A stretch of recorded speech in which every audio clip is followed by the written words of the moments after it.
Empirical review. Finkelhor in 1979 discussed two camps of professionals as of the late 1970s with very different views on the effects of adult minor sex. The first camp, consisting of researchers tending to infer from non-clinical cases and data, e.g. Kinsey et al. 1953, believed that such contacts are generally innocuous or only a, quote, minor hazard, page 29.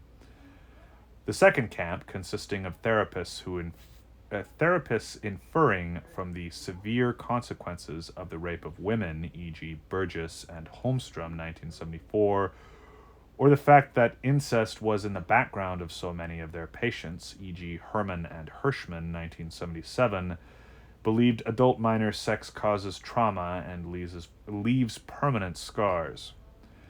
Though Finkelhor sided ideologically with the latter camp, he was one of the chief architects of sexual victimology. He discussed weaknesses in their inferences.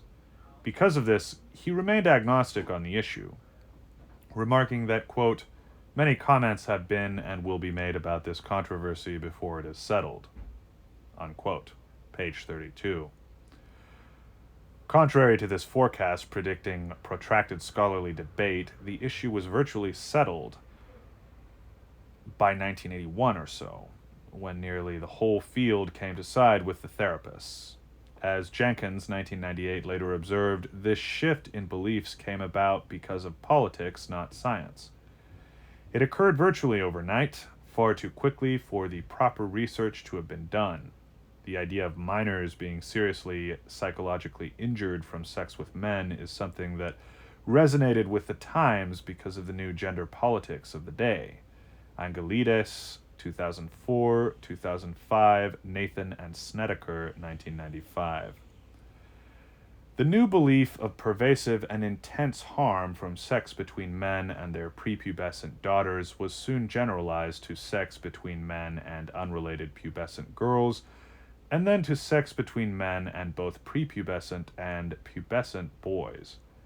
Eventually, the belief extended to sex between women and boys. Soon after the new belief was culturally instated in the early 1980s, moral panics broke out in more than 100 daycare centers across the United States, where staff were accused of satanic ritual and sexual abuse, and in the, quote, recovered memories of thousands of adult patients in psychotherapy who believed they had just remembered long repressed episodes of incestuous abuse in their childhood. Jenkins, 1998, Nathan and Snedeker, 1995.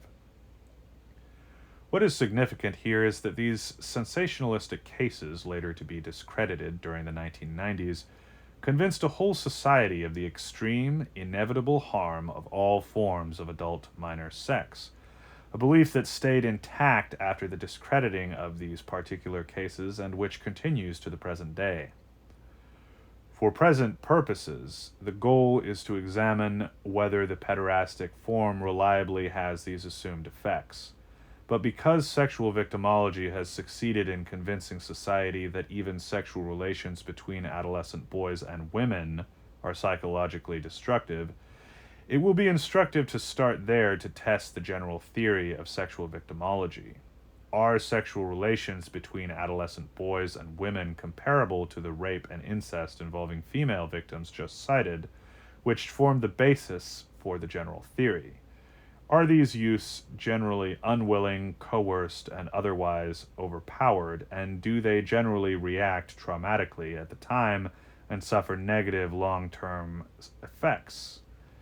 The review that follows addresses these questions.